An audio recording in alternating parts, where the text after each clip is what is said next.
That's my question now. Let's go. Thank you so much. President Trump, Anna Disaster from ENCA in South Africa. Thank you very much. Thank you for very hosting much. us. What would you like President Ramaphosa to do about the situation that we've just seen on the screen? I don't know.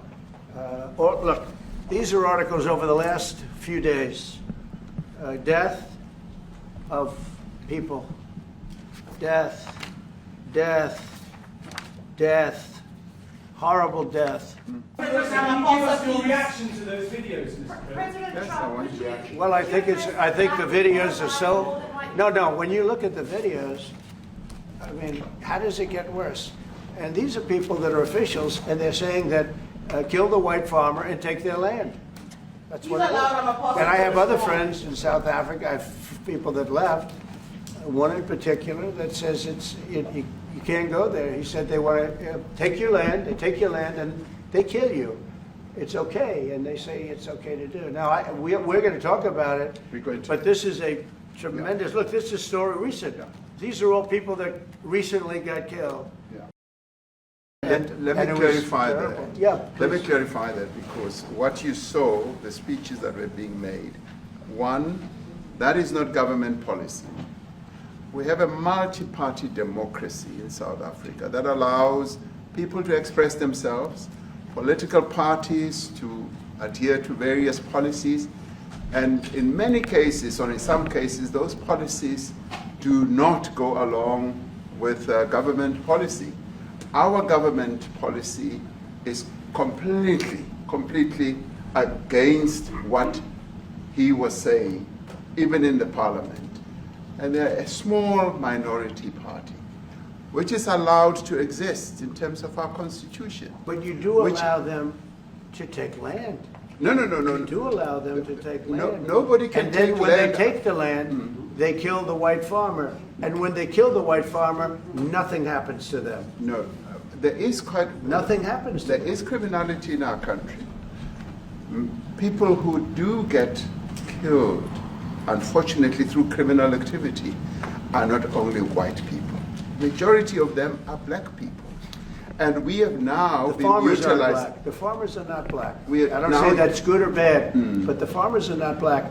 And the people that are being killed in large numbers, and you saw all those grave sites, that's what that idiot talks about. After viewing a thing where thousands of people are dead, I'm sorry, I don't have a plane to give you. I wish you did. I'd take it. I would take it. If your country offered the United States Air Force a plane, I would take it. Okay. But coming back to this issue, which I really would like us to talk about, and talk about it very calmly. We were taught by Nelson Mandela that whenever there are problems, people need to sit down around a table and talk about them. Well, there are And this is problems. precisely what we would also like to talk about, including, of course, trade matters, investment matters. But we have thousands of people that want to come into our country, and they're white farmers, and they feel that they're going to die in South Africa, and it's a bad thing. Yeah, please. I spoke to you and you delivered. So Great honor. thank you very much. Yeah. Any questions, please? Mr. President, we welcome white Afrikaner refugees here. Can you explain to Americans why it's appropriate to welcome white Afrikaners here when other refugees like Afghans, Venezuelans, Haitians have all had their protected status revoked? Well, this is a group, NBC, that is truly fake news. They ask a lot of questions in a very pointed way. They're not questions, they're statements. We've had tremendous complaints about Africa, about other countries too, from people. They say there's a lot of bad things going on in Africa, and that's what we're going to be discussing today. When you say we don't take others, all you have to do is take a look at the southern border. We let 21 million people come through our border, totally unchecked, totally unvetted. They came from all over the world. In many cases, they're criminals. They come from prisons. They come from mental institutions. They come from street gangs. They're drug dealers. So don't say that we didn't take them. We're taking. We're trying to get them out as fast as we can.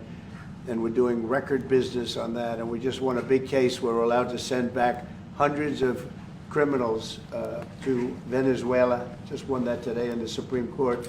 I'm happy to hear. But we do have a lot of people very concerned with regard to South Africa, and that's really the purpose of the meeting, and we'll see how that turns out. But we have many people that feel they're being persecuted, and they're coming to the United States. So we take from many locations if we feel there's persecution or genocide going on. And we had a lot of people. I must tell you, Mr. President, we have had a tremendous number of people, especially since they've seen this.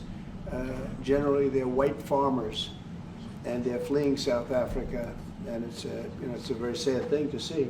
But I hope we can have an explanation of that, because I know you don't want that. It's a kind of a different meeting. Normally we have meetings, we talk about trade, and we'll be talking about trade and other things. But that certainly will be a subject that comes up. Yeah. Well, thank you very much for welcoming us to this reformed White House. I've been here before, and it looks really fantastic. I must congratulate you. Thank you. But I also thank you for allowing our delegation. This is a very mixed delegation that you've got. We've got people from government, my ministers. I've got someone from the trade union movement who we really collaborate with, and from business as well, and our sporting legends. When I spoke to you, you said, yes, come along and bring Gary Player, bring any else, and Retief Goosen. I brought the two of them. Gary Player, I spoke to him, and he said, look, I'm getting rather on in my years, but wishes us luck in this discussion with you. So it's a real joy, and I'd also like to thank you for allowing your people to start discussions with us at the trade level. I mean, we are essentially here to reset the relationship between the United States and South Africa. So we want to advance more trade between the two of us, two countries, and our people now have been empowered by yourself and by myself to start engaging, and we hope that we will be able to fuel that engagement during our talks. And we also want to discuss issues that have to do with how we promote further investments in both countries. We've got about 22 companies from South Africa that have invested in the US. That's creating a number of jobs. And similarly, you've got almost 600 companies that have invested in South Africa, and some of them have been in South Africa for more than 100 years. That's true. So our links are really long-lasting, and we would like to recalibrate those relations between our two countries and discuss a whole range of issues, geopolitical, the work that you're doing to bring peace around the world, in Ukraine and in the Middle East. So we value that, and we are also a great contributor to peace processes that are going on around the world. And of course, we want to discuss how we can support each other. You are a much bigger economy than we are. We're just a tiny economy, but we rely on each other on a number of issues. We've got critical minerals that you want to fuel the growth of your own economy and reindustrialize. So we have that on offer, including rare earth minerals. You might remember when I spoke to you and we spoke about golf, you said I should start practicing. And I've started practicing, President, so I'm ready. But let me end just the introductory remarks by thanking you. You may not recall that 5 years ago I spoke to you during the COVID period. Right. And it was at a time when the whole world was going through a really cathartic moment. Right. And we asked for assistance, and you were able to assist us with respirators.